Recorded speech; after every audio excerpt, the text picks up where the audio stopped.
Oh, Megan? Hello, can you hear me? Yes, I can hear you this time. Oh, good. I'm glad it's working. Hi. Hi. So I'm just going to try to fix my camera a little bit. It's middle of the day here, so and my lighting isn't very good. I don't know if this is that okay? Do you want me to close my blinds? Maybe because it's a little bit. Yeah, it's bright. We can have a try. Yeah, that's too much better. Better? Okay. Yeah. Very wide. Yeah, Megan, you can begin anytime when you're ready. Sorry, sorry. Can you say that again? You can start anytime if you are ready. Okay. Well, just let me gather my notes here now. So today, Okay. I'm only going to. So I guess we've kind of gotten pushed a week. So I don't know if I can't remember if you responded to me in my email, but we're going to discuss. I'll spend about 20 minutes or so on the AIPP, and then another 20 minutes or so on the startup visa. And then next week we'll do the express entry and also the other program, if that's okay. Yes, and yeah. So because this is not a live stream, so it's like a recording and a recording lecture, and we'll record and edit the video to our audience, and I'll say that, and because for this time we will talk about two programs, right? Yeah. And we want to you talk like two times. For example, you have start and your main content and your ending, and then you need to read one more time. You need to speak start one more time, and there's your main content and there's an ending. You know what I mean? Okay, yeah. So you want me to kind of do two separate presentations? That's my intention. Yeah. Yes. So I'm gonna change my window's open and it's making noise. So just okay. Sure. It's very windy out today. Oh, is it? Yeah, it's windy, but it's hot. It's windy, but it's really sunny, and it gets really hot in this room. Yeah. Okay, that's better. Yeah, I guess it gets a little bit hot in here. Okay. And because we want to we will make this just your lecture. So I will not speak and I will not ask you questions, but we will put the questions on the video when we edit it. Okay. So yeah. Okay. So for example, after you talk about the general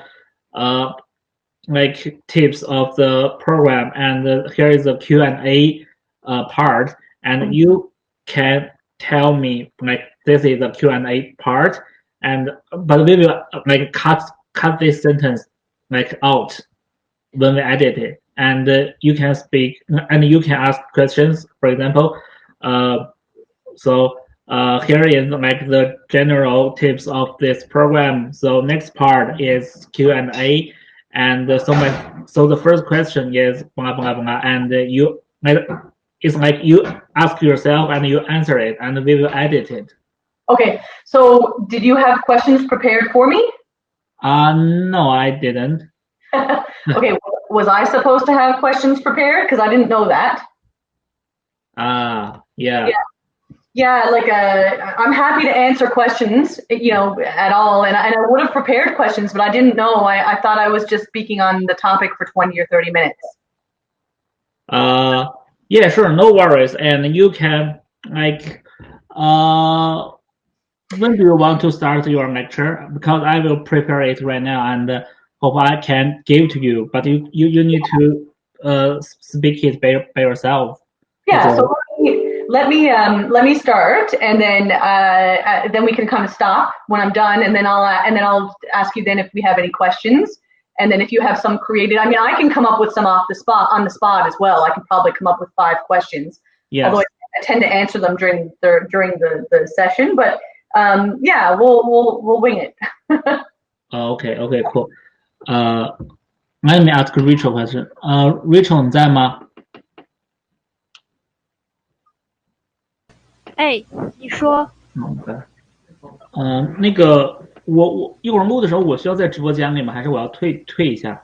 你可以在这儿，然后就是看一下，如果有什么需要的话。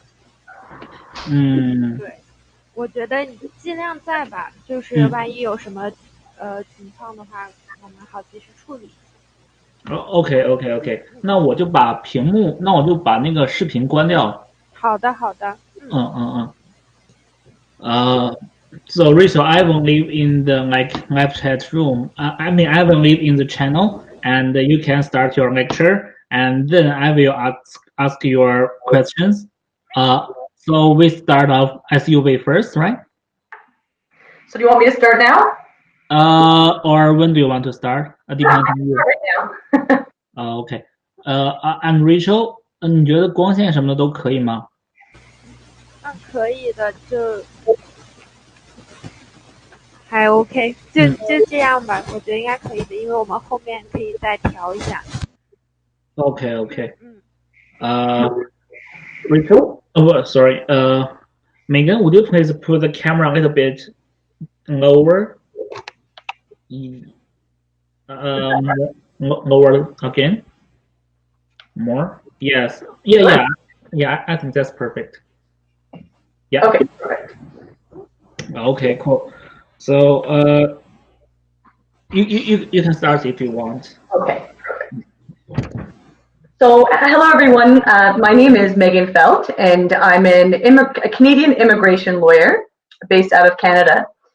Today, I will be speaking about the Atlantic Immigration Pilot Program and giving you some information on how it works, the timeline, the criteria, and also some tips for filing this type of application. So this type of application, the Atlantic Immigration Pilot Program, is a relatively new program in Canada. It was introduced a couple of years ago. And it's a very well approved, or a good program, and it's well used in Atlantic Canada. It's obviously only available in Atlantic Canada, so only people who have a job offer in Atlantic Canada qualify. This is the general program requirements are that you have a job offer from an Atlantic Canadian employer. It also requires that you have completed an English test, either the CELPIP or the Ielts. The CELPIP is a Canadian-only test. The Ielts is international, so you can write it anywhere in the world. The requirement for the Ielts is that you have at least a CLB-4. This means a Canadian language benchmark of 4 in every different discipline. So at least a CLB-4 in every different discipline, so a CLB-4 or above. In terms of the program procedure, the first job obviously is to have a Canadian job offer from an Atlantic Canadian employer. This employer, the first step is for this employer to be designated or to get designated. In order to be eligible, this employer has to have been operational in Atlantic Canada for at least 2 years. They apply, and this is something that I often will help employers with, but we apply for designation under this program to the responsible or the particular province, the Canadian Immigration Office of Immigration, for the particular province in which that employer is located. The processing time to get designated is anywhere from a couple of weeks to a month or so. It's dependent on province. And once the designation, once designated, then the next step is for the employee, so the individual, such as yourself, to be designated, to get designated. As part of the designation process, typically the employer has to demonstrate that they tried to hire Canadians first by demonstrating with copies of job ad postings. This is not a requirement if you are already in Canada working on a valid work permit. The designation or the endorsement process, this is step number 2 in the process, typically takes anywhere from 1 month to 3 months for an approval. Once you receive an approval, then the next step is twofold. So you apply for your federal portion of your permanent residency application, which takes approximately 6 months.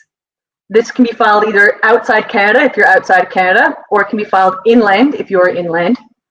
And at the same time, we also apply, if you wish, we can also apply for a work permit for you to either allow you to continue to work in Canada if your work permit is expiring soon, or if you're outside of Canada at the time of application, then we can file the work permit application from outside of Canada.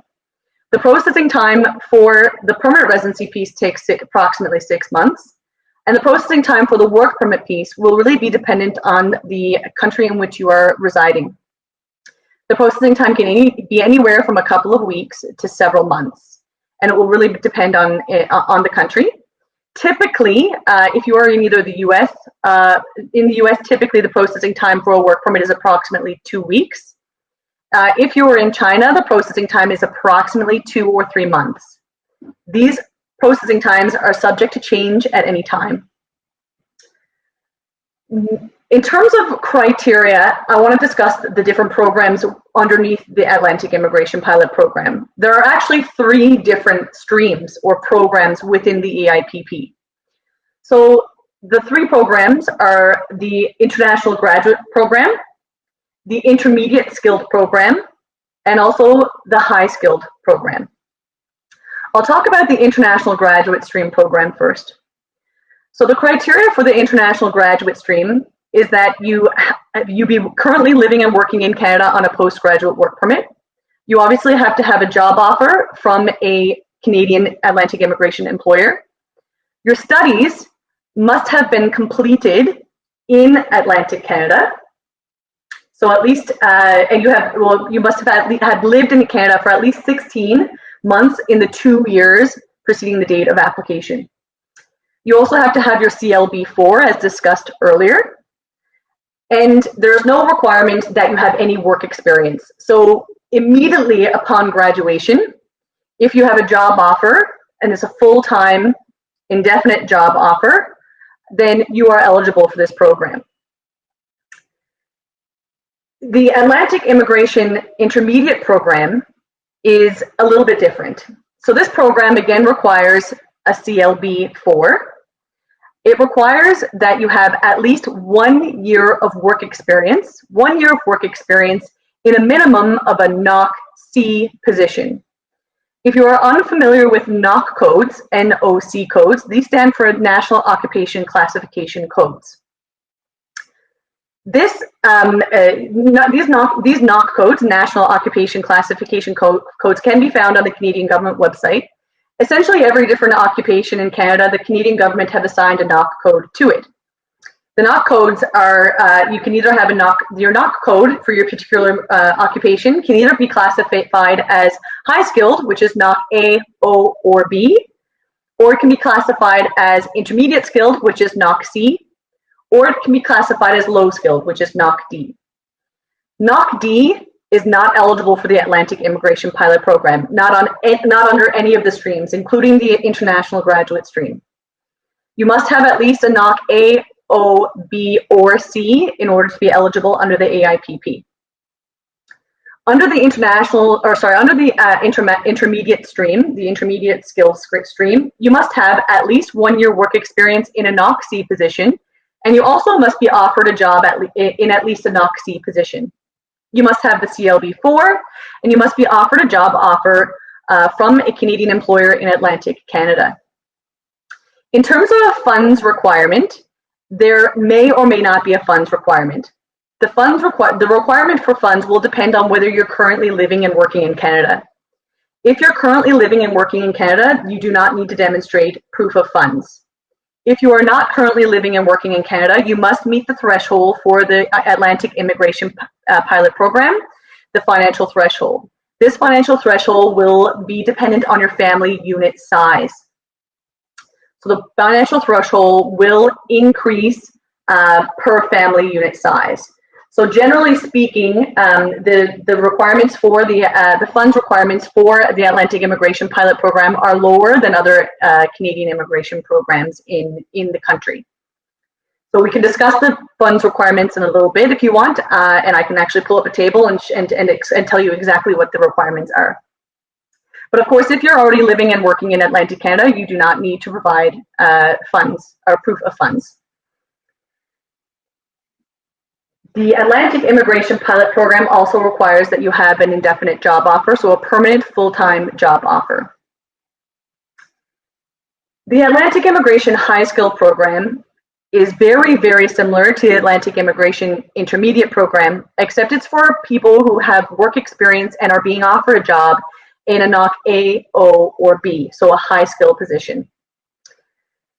This program requires, of course, that you have the CLB4.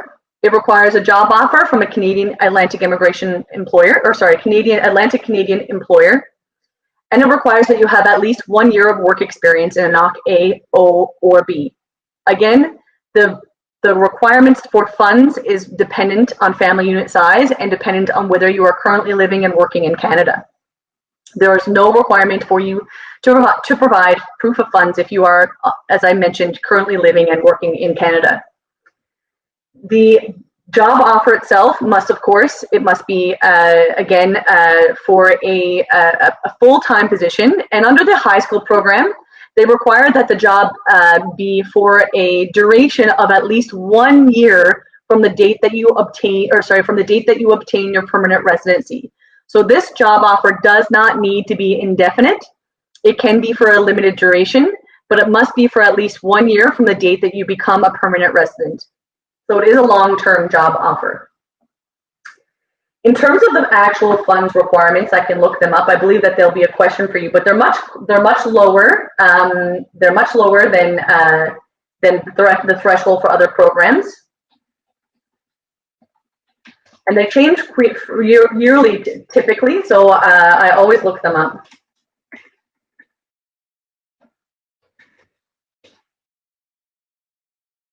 The proof of funds for a family, for one individual, you're looking at approximately $3,240.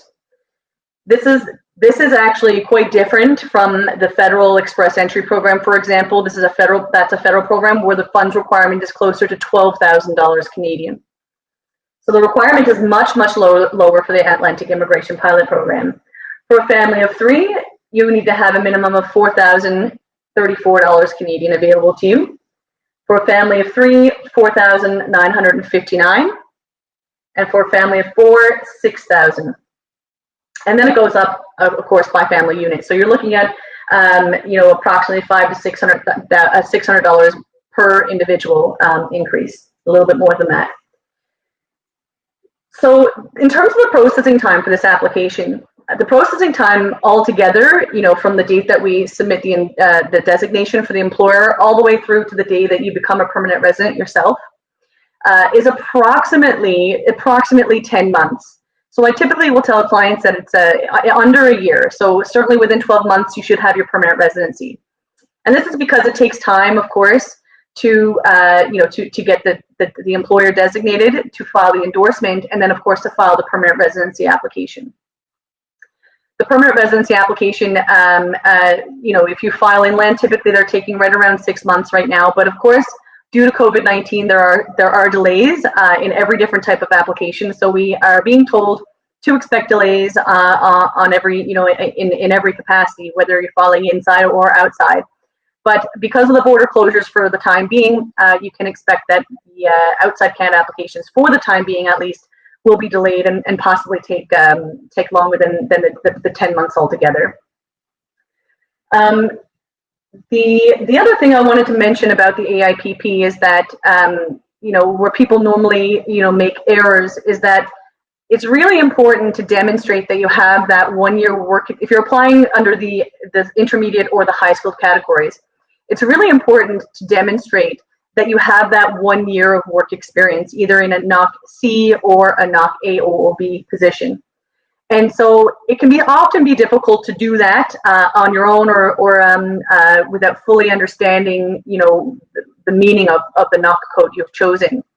So for example, when you choose let's say you have a 1 year work experience in a NOC B position, then you will need to provide bank statements, pay stubs, pay slips, tax documentation, and employment contracts for that period of employment.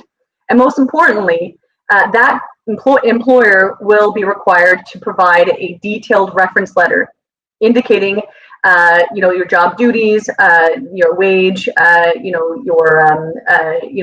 terms and conditions of your employment. And it's really important that the job duties that they list in this support letter match up with the knock code that you have indicated in your application, and that it is indeed a high skilled knock. So it's really important to get advice surrounding that, and that's one of the ways where we come in to help with that. We certainly will. We would never draft entirely an employer letter, but what we would do is we would revise it, review it, and then send it back for signature if we don't think it's sufficient. So that's something that we certainly can help with, and make sure that you provide the appropriate, although of course accurate information as well. So that's one of the tips I wanted to mention. The other thing is that if you are applying, that no matter whether you're applying inside or outside Canada, it's really important to have that English test done. You have to write the general Ielts test. Okay, whether you're applying under any three of the streams, the Ielts test is incredibly important. You will not be able to submit your endorsement application without these test results. And so one of the things we tell clients to do right away is to make sure that you write your English test as soon as possible, because that will delay the process. The other thing that will often delay the process is the education credential assessment. So as part of the AIPP program, you are required to demonstrate that you have at least a high school diploma. Now, under the international graduate stream, you will not need an ECA because you'll have a Canadian diploma.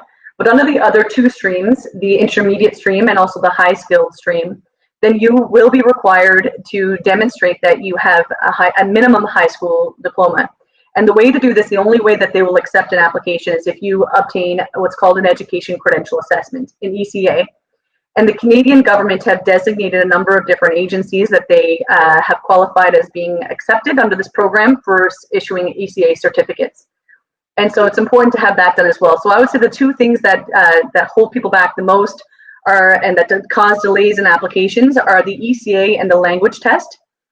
And under the AIPP, only the principal applicant will need to obtain this. So you will not need to get this for your spouse if you apply under the AIPP program. But it often will present delays. So it's important that you, even if you don't have a job offer yet, it's important that you get these things done as soon as possible. The language test will be valid for 2 years, and the ECA doesn't have an expiry date, at least not as of now. So those are my, my suggestions with regard to the AIPP, and I'm happy to take any questions should you have any. Thank you very much.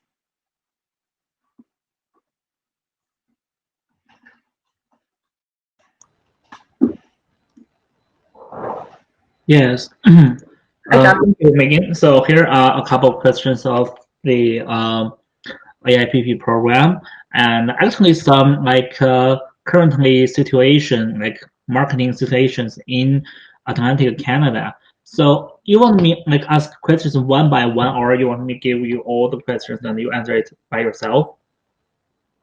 Sorry, are you asking me if I prefer that you do it one by one? Yeah, or you want to give them you at once, or maybe just do it one by one is probably the best thing to do.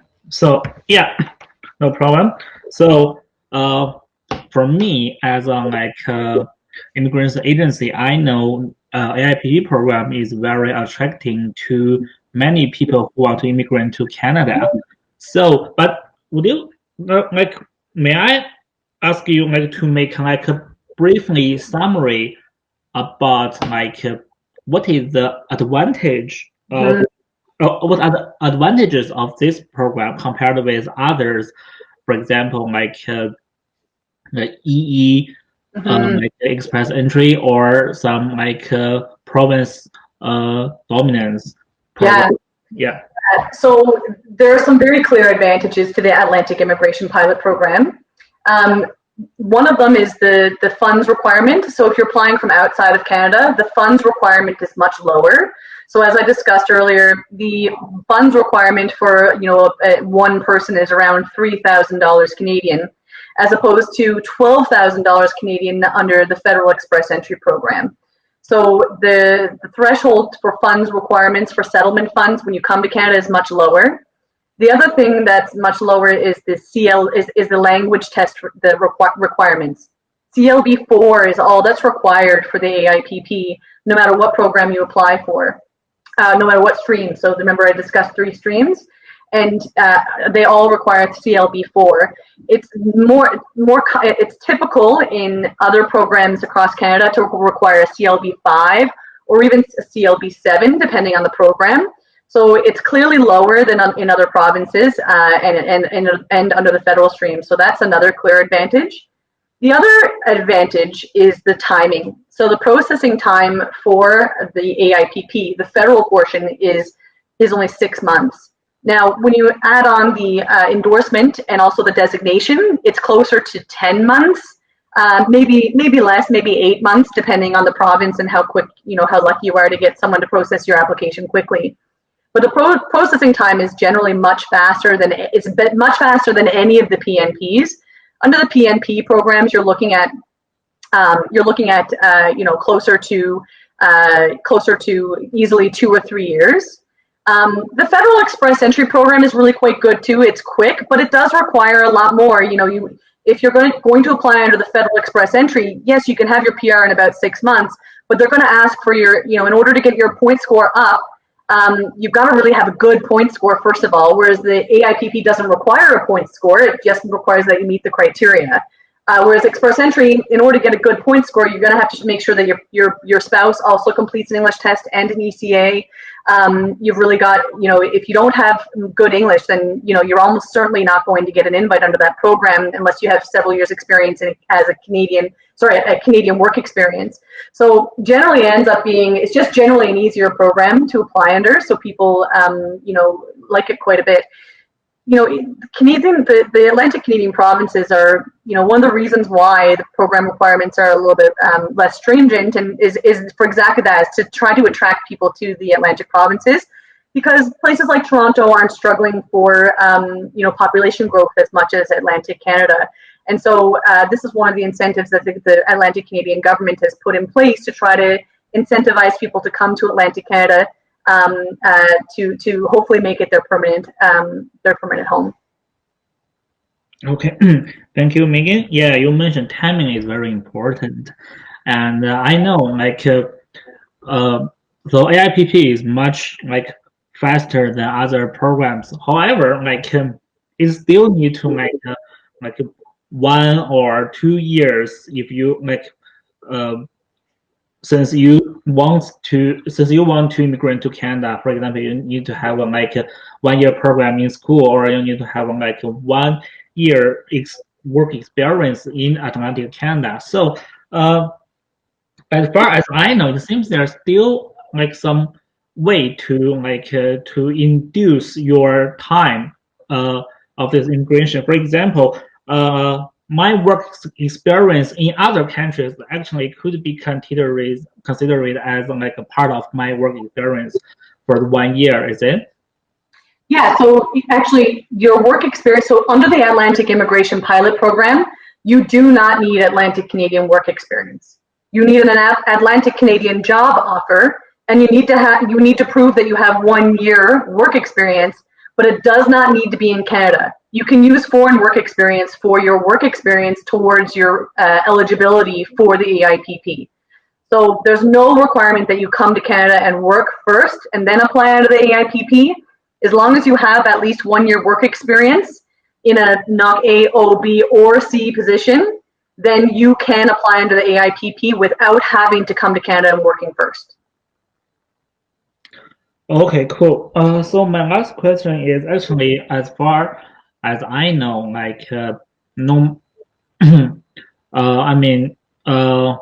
populations and job positions in Atlantic Canada are relatively fewer than those big countries and provinces such as Ontario or Toronto. So especially in this time during the COVID. So my question is it easy for us to find a job in Atlantic Canada right now? Or let's say what kind of jobs are easier to find in Atlantic Canada? Yeah, so, as an immigration lawyer, it's difficult for me to answer that question because I'm not an employer, so I don't have intimate knowledge of the labor market in Atlantic Canada. I do know that I do work for employers, and I do know that, there are employers struggling for workers, but of course it's not in every different industry, absolutely not. I can tell you that the main areas of shortages are in the healthcare sector, especially in rural areas. So physicians and nurses, audiologists, any type of healthcare professional, especially in a more rural location. The other types of jobs that are in high demand are caregivers. So people taking care of people in old age homes and that kind of thing. So that is another area where there's a huge need for for workers.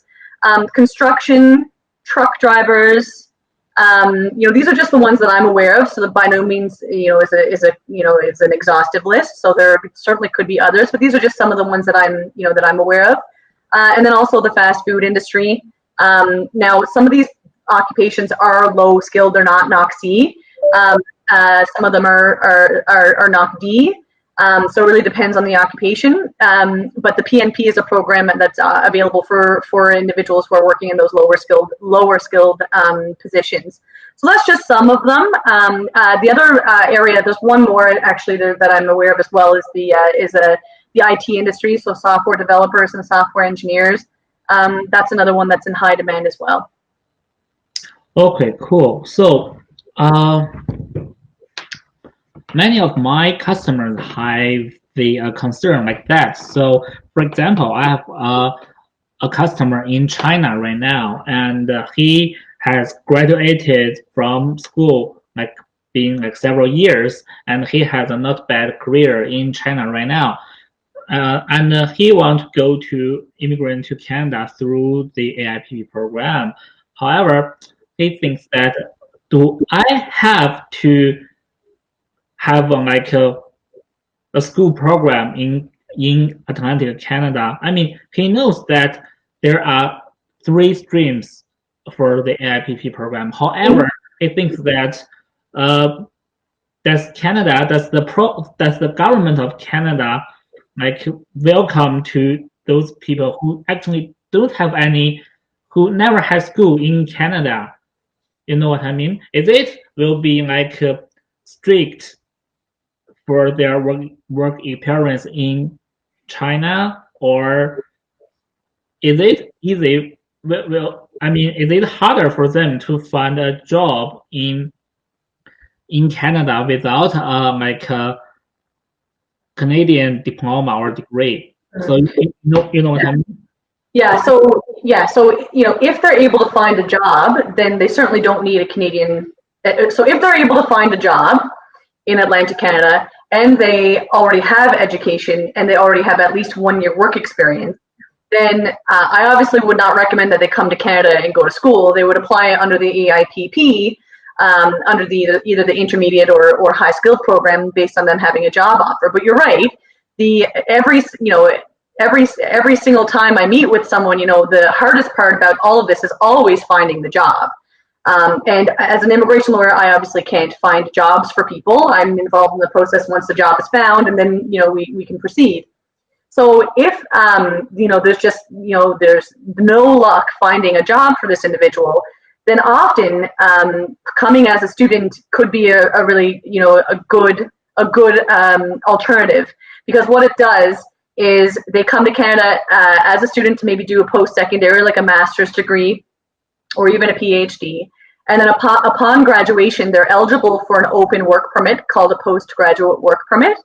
And once you're already in Canada, maybe during school, because while you're in school as a student, you're allowed to work up to 20 hours a week during the semester and full-time during scheduled breaks, as long as you're enrolled in full-time studies the whole time. And so often what people do is they find it's a good way to get their foot in the door by coming as a student first, maybe finding a job, a part-time while a student, and then upon graduation, they either continue to work full-time for that employer, or they're able to, because of boots on the ground, they're in Canada already, they're able to make relationships easier with employers here, and they're able to attend career fairs and go places and find that job easier than they would whether they, had they applied from outside of Canada. And so that's often a really good alternative for people who aren't able to find the job.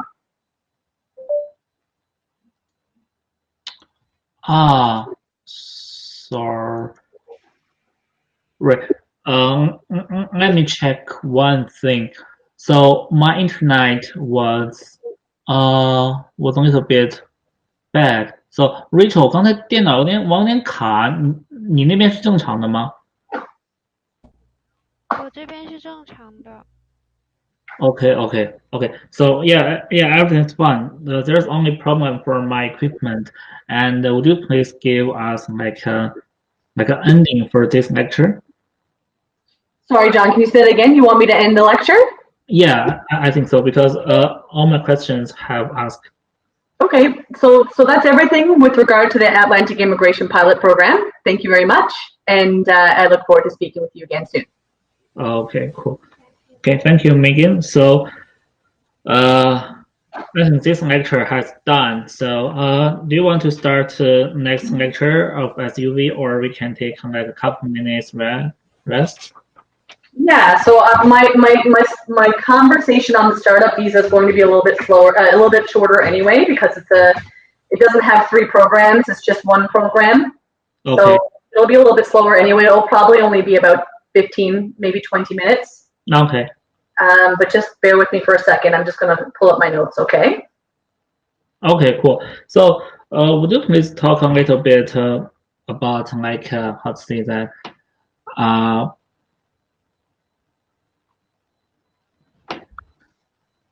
Do you have a question for me? No. I will ask it in the question Q&A part.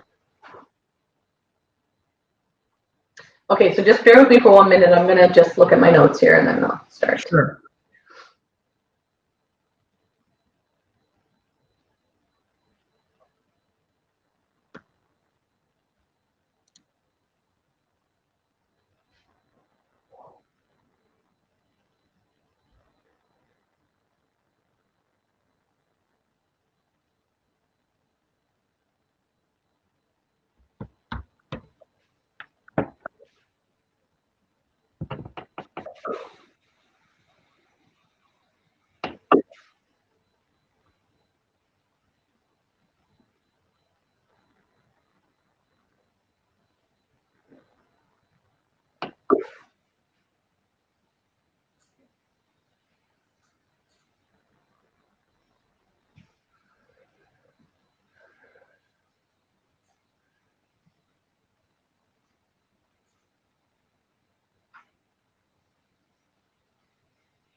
Okay, so I can start now if you want.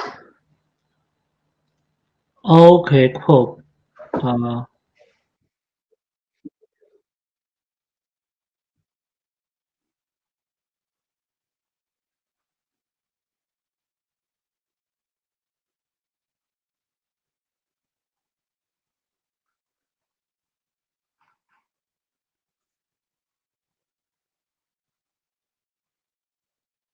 Want me to start now? Yes, please. Okay, sorry, I didn't hear you. So, good day, everyone. My name is Meghan Felt, and I'm a Canadian immigration lawyer. I'm going to speak for about 15 or 20 minutes on the startup visa application for permanent residency program. This is a relatively new program to the Canadian government, and I often get a lot of questions about this program because it's unique, and it's designed to support entrepreneurs and startup companies. So this program was implemented a couple of years ago by the Canadian government in response to the desire to be able to support innovative startup companies on a that the Canadian government believes can compete on a global scale. They're looking for innovative ideas, and they're looking for companies that will obviously stimulate the economy and also contribute to the Canadian labor market by offering jobs to Canadians and permanent residents. So this program has basically four main criteria points. One is that you have to have a qualifying business, which I'll discuss in a minute. The second is that you have to have support from a designated organization, which I'll also discuss momentarily. And then the third and fourth requirements are that you have the sufficient language requirements and also settlement funds to be able to come to Canada. So this program, I'll discuss those 4 points in a moment, but this program, in terms of the processing time, takes approximately 12 months to process. You can be outside Canada throughout processing, so you can apply from outside of Canada, or if you happen to already be in Canada, either as a student or a worker, or a visitor for that matter, then you can apply from inside as well. And so this program is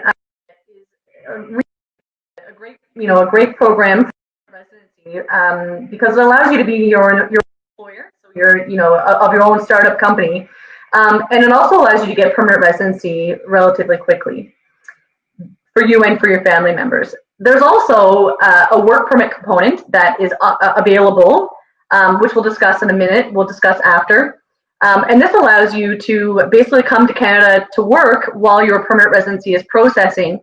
But you have to demonstrate that there's an urgent need, an urgent requirement for you to be in Canada that warrants you being in Canada, before that 12 minutes, before immigration have had a chance to assess your permanent residency application.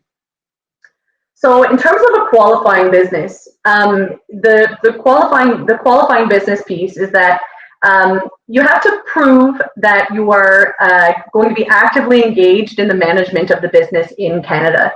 So you can't apply for this program with the intention of maybe operating it from outside of Canada and just using Canada as a means to obtain permanent residency. The idea is that the company has to be based out of Canada. And that an essential part of the operations and ongoing operations are conducted from within Canada as well. And before you get your permanent residency, immigration will also require that your Canadian business, that it be incorporated in Canada as well. In terms of the share structure of this program, so the principal applicant, as well as any other applicants, have to hold at least 10% or more of the voting rights attached to the shares of the corporation. So whether there's just one applicant or multiple, they each have to hold at least 10%. And in addition to that, the applicant or applicants and the designated organization, which I'll discuss in a minute, have to jointly hold more than 50% of the voting rights attached to that corporation. And so that brings me next to the designated organization piece. So this is where most people kind of hit a bit of a standstill with this application. You may have a wonderful idea and think that you want to apply into this program, but you can't even submit an application unless you have support from either an incubator or a designated organization. So, a designated organization by IRCC. So IRCC has designated a number of different organizations. There are multiple of them across the country. Some of them are incubators and some of them are angel investors. And so your job is to, once you have this idea, or even maybe you already have the company set up in another country, well then your job will be to reach out to a designated organization in the province in which you wish to operate. And each different organization has their own requirements for their particular support. And so part of this will be meeting with them and pitching your idea to them. And also at this point, you'll want to have a pretty good business plan developed. And this is where a lot of people get tripped up, is that they do it on their own, and maybe it's not a strong business plan. So I always suggest getting professional help when it comes to a business plan to ensure that it ticks all the boxes, and that it's a strong business plan. And then the idea is that once you have communicated with the designated organization of your choice and they've agreed to support you, that then you can start the permanent residency process. So I would say that this is the most difficult part of the application, is finding and getting support from one of the designated organizations. It's certainly not impossible, because it happens all the time, but it'll be your job to research the designated organization in the province in which you want to operate, and then reaching out to them, creating a solid business plan, and then pitching your idea to that particular organization, and then hoping that you get support from them. So once you have support from the designated organization, what they will do is they will actually issue you a letter of support. And this letter of support will go directly to IRCC for inclusion with your permanent residency application. And this is probably the most important part of your application, because without it, you are not eligible.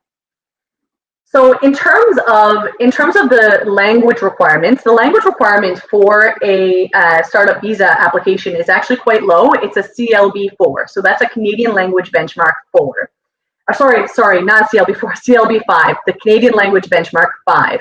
So the requirements are the CLB5. That means that they want you to have at least a CLB5 in every different discipline. So that means your reading, your writing, your speaking, and your reading comprehension, and your comprehension. So they want you to have a fulsome CLB level 5 in each different discipline. Also, there is a financial requirement for this program as well, and it increases by family unit size. And so you will have to, if you are a one individual, so one applicant, you don't have a spouse or any children, then the financial threshold, financial requirement is that you have a minimum of $12,960 Canadian available to you at the time of application. And of course, it goes up per family unit size. So for a family of 2, you're looking at about $16,135. For a family of 3, you're looking at about almost $20,000. For a family of 4, you're looking at approximately $24,000, and so on and so forth. So it goes up by family unit size. So the program requirements for the startup visa is actually relatively straightforward when it comes to the 4 eligibility criteria. You're having the qualifying business, having the language requirements, the settlement funds, and also having the support from the designated organization. So those are only 4 real criteria points. But where people will often get tripped up is that the support from the designated organization takes work on your behalf, on your part, to actually get support from them and pitch your idea. And also the qualifying business part, you really want to have a solid business plan as well, and that they kind of go together, because you'll need that for the pitch to the designated organization as well. So a solid business plan and support from the designated organization are the 2 most important parts of this application before you can even think about applying for permanent residency. So finally, I'll discuss a little bit about the work permit piece. So there actually is the ability to be able to get a work permit and an open spousal work permit for your spouse at that as well, to be able to come to Canada and work while you're waiting for your permanent residency application to be processed. And it's not always easy to get this approved. You have to prove that there really is an urgent need for you to be on the ground in Canada running that business now. And that has to be supported by the designated organization as well. So when your designated organization sends IRCC that letter of support, there is a component in that letter where they can provide information on how and why it's urgent that you come to Canada now to be able to run your business from Canada urgently. So some of the things that we might include in a work permit application to be able to demonstrate this is a contracts with Canadian clients that shows that if you're not in Canada on the ground working and able to fulfill those contracts, then you will lose those contracts, which could have an effect on the Canadian labor market, of course, and obviously on your ability to be able to function as a company in Canada. So we would include copies of Canadian contracts you have with Canadian and North American clients and companies and individuals. And we'd also provide detailed explanations as to why and how you're needed and why you can't do it remotely. Usually, as long as we do a good job of that, we should be able to get your work permit approved. So that's everything I had to say about the startup visa application. I'm happy to answer any questions should you have any. Thank you very much.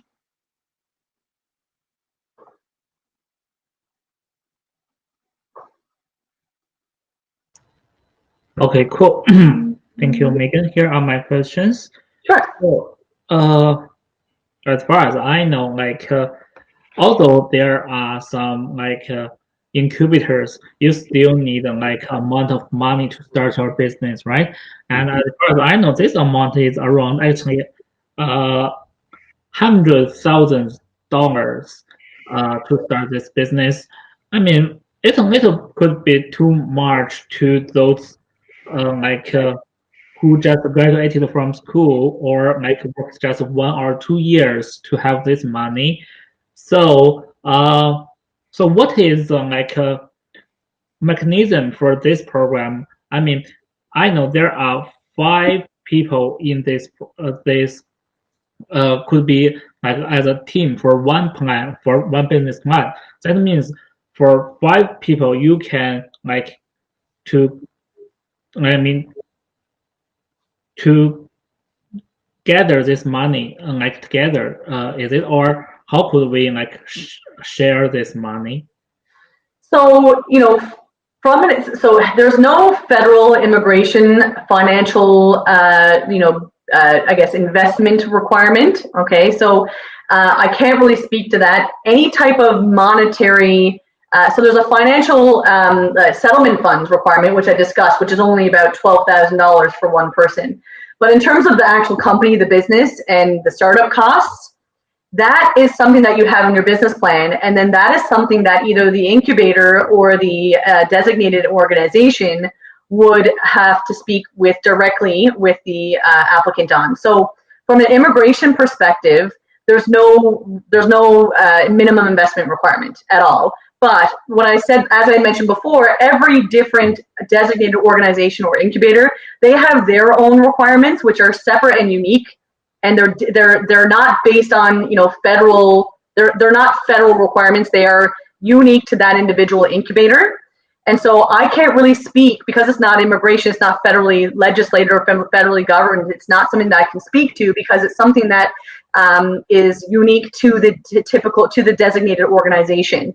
And so some of them may require a startup investment amount, some of them don't. I'm positive that some of them don't have very big ones because I know of some clients who have been able to get support under designated organizations that don't have $100,000. I can guarantee you that. So, there isn't, from an immigration federal perspective, there's no requirement. Whether the individual incubator or designated organization requires something of that nature, then maybe they do. And that would be something that, if, for example, they went to a designated incubator, an incubator in Toronto and said, we need you to have $100,000 startup costs. Well, then maybe they should consider going to another incubator or another province that doesn't require that. Okay, cool. So my next question is, most startups don't have that kind of money. Sorry, I didn't mean to interrupt, John, but most startups don't have that kind of money, right? They're startups just that's why the federal government doesn't have these investment requirements, because they're startups. And most of them, are still trying to get support and funding and things like that. So, I guess some of the incubators may require that, like the angel investors and things like that. But some of the designated organizations, like the ones in the Atlantic provinces, for example, that I'm familiar with, my understanding is that there's no significant investment amount required. But again, that's something that will have to be discussed between the the designated organization and the applicant or applicants. Okay, cool. I see. Yeah. And my next question is like, do I have to, like, for example, my business might have been like invested by incubator. Do I have to live in the city where the incubator is? Sorry, can you say that again? Do you have to what?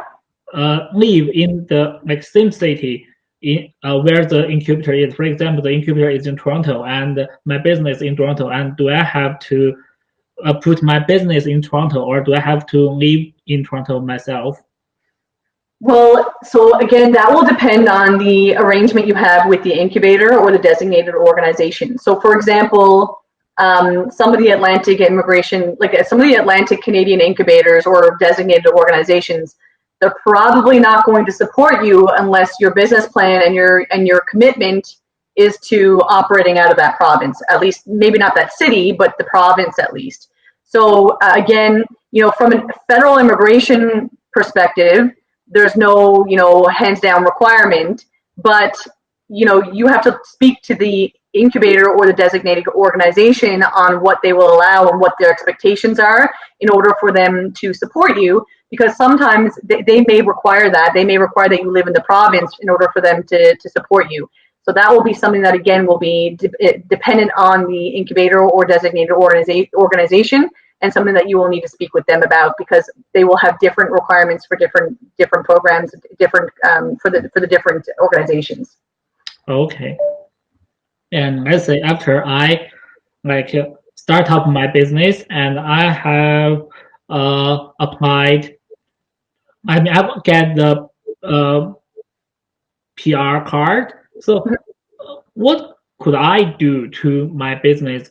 Do I have to still operate it, or can I sell it? Can I sell the stock? Yeah. So once you become a permanent resident of Canada and you hold your PR card, then you are a permanent resident of Canada and you're no longer required to have that business. You can sell it, you can shut it down, whatever the case may be, whatever your preference is.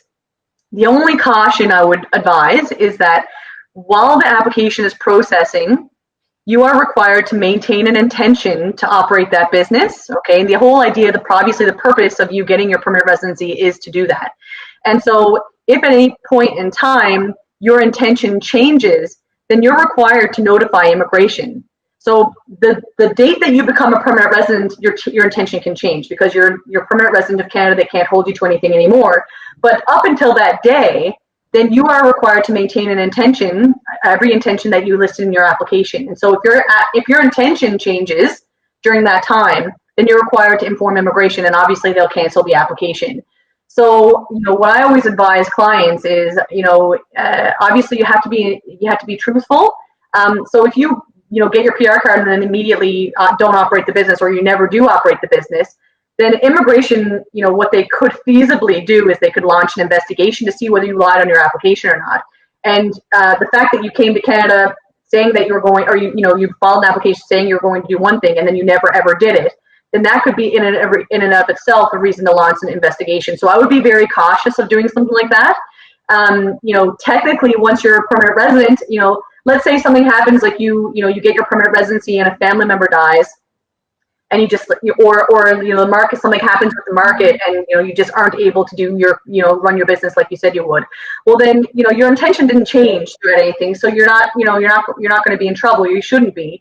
But if it's pretty clear that you were making plans to move to Toronto when you had support from the Genesis Center in Newfoundland to run your business, and then you never ever did that, then it's going to look suspicious. And so you certainly want to be careful about something like that, because then you're getting into the situation, well, did you lie on your application? And if you did, that's misrepresentation, and certainly grounds for refusal. So it gets into a little bit of that dicey area. People kind of do that kind of thing, yeah, but it's not right, and it's not the intention of the program, and you certainly wouldn't want to open yourself up to any risk. So what I typically tell clients is, don't even have any thoughts of moving anywhere. Go and run your business, and then if things change after 6 months or a year and you don't want to run your business anymore, then no one's going to hold you to that. But don't go make plans to not even run your business when you haven't even gotten to Canada yet, because that means your application has your intention has changed, because you don't yet have your PR, and you're required to inform immigration if your intention changes.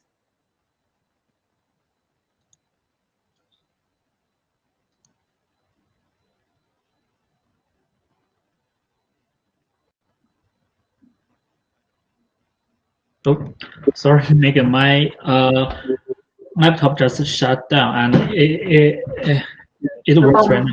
So my next question is, you mentioned that applicants need to have a solid business plan, right? Yes. And are there any requirements about like what kinds of business plan I need to have? For example, I want to buy Tim Hortons in Newfoundland. Is it some good business plan to get incubator in? Is it? Hello? Oh, hello, can you hear me? Yeah, I can. Yeah. I mean, for example, I want to buy a Tim Hortons store in Newfoundland. Is it something like a good plan to get investigation from those angel funds? So, Tim Hortons, under the startup visa, buying a Tim Hortons is not really a good example because it's not a startup. It's buying an existing franchise. And it's not exactly innovative. So I don't think you'd get support under one of the designated organizations anyway if you were going to apply, to buy a Tim Hortons. I think if you were interested in a Tim Hortons, then one of the other application streams would be better for you, either the owner-operator LMIA or the entrepreneur program. So, I think we need to, so that's not really quite a good example. But in terms of the business plan, if let's say you have a startup that you're really interested in, you have a new technology for an app or something like that you're really interested in getting support, and you manage to get support from, or one of the designated organizations is interested in you, and you decide to create a business plan.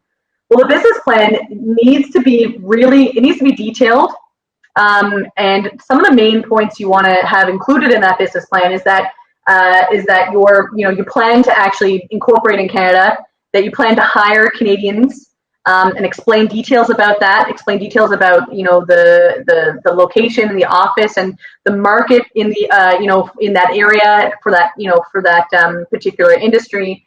And then you want to have proof that it's that the essential components of the business are going to be run out of Canada and operated out of Canada, and that you're going to have active, ongoing management of the business within Canada as well. So these are all things that you want to make sure you touch on in the business plan, because if you don't, then you're not really fulfilling. It's not really clear that you're fulfilling the terms of the criteria for the program. Okay, but I still want to make it clear. I mean, as an agency, when I am running this program, it's always related to high-tech industries. For example, I know it is a good plan if I want to start a business in terms of AI or life tech or fintech. But for example, let's say I want to start a fast food store. I have a receipt. Those kind of, I want to start a store, like a superstore or grocery store, small store, or I want to start a restaurant. Is this kind of business plan okay? No. So if it's like an app, like an online store, then yeah, maybe, because it's innovative and it's high tech. But if it's just a regular store, like a convenience store or a regular restaurant or a retail store, then you're better off applying under the entrepreneur program for that particular province. The startup visa is most likely not for you. You can always contact the local designated organization and speak with them and find out what exactly their requirements are. But remember, one of the requirements to be eligible under this program is that it's an innovative idea, and that it can compete on the global scale.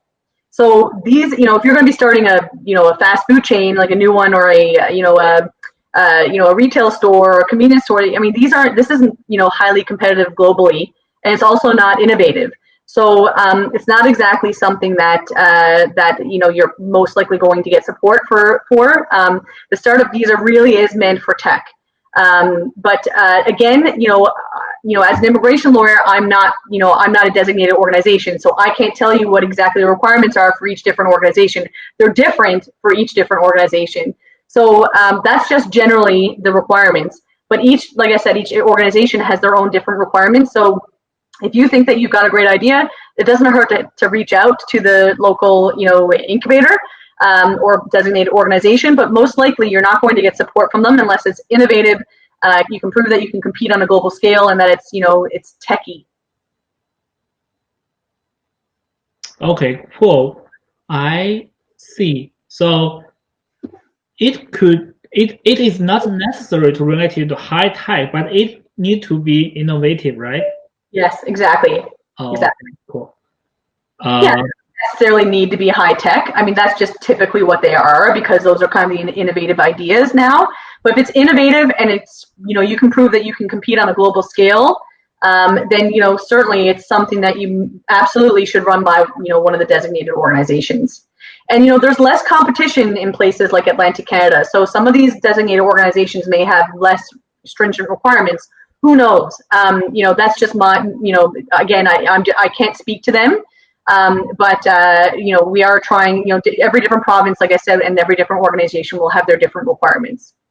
Yes, I asked that because it could be hard to people. I mean, I know many young people want to start a business in Canada. However, they don't have the idea too much. I mean, they don't have an idea to make a new type of robot. So, for example, many young people want to have a business how to say that, like a table card. I mean, there's something new, but it is not too high tech. So I think that is important for him to know which could be considered as a startup. Yeah, I mean, again, so that's kind of, and that starts to get that starts to get into the realm of not my ear, I don't know, right? Because I'm not the designated organization, and the designated organizations are the ones that look at these companies and say yes or no, right? So you have to, if you think you have an innovative idea that maybe not necessarily is tech, then it doesn't hurt to reach out to the designated organizations and try to get support.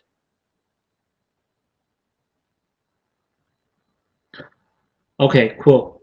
Mm-hmm. I think that's all my questions for the SUV program, and maybe you can have the ending. Yeah, so that's everything today for the startup visa application. If you have any other questions, I'd be happy to answer them, and have a great day. Thank you. Thank you. So, Rachel, is everything okay? Yeah, so that sounds great, John. So I'm assuming you will edit this to kind of, include, and include only what you want. And yeah, and I guess we'll meet again next week, same time. Okay, cool. Same time or next Tuesday? Because right, Tuesday. That's right. Sorry, Tuesday. Yeah. You're right. I have it in my calendar. Okay, cool. I don't. I have to make sure. Okay, so it's 3 o'clock my time.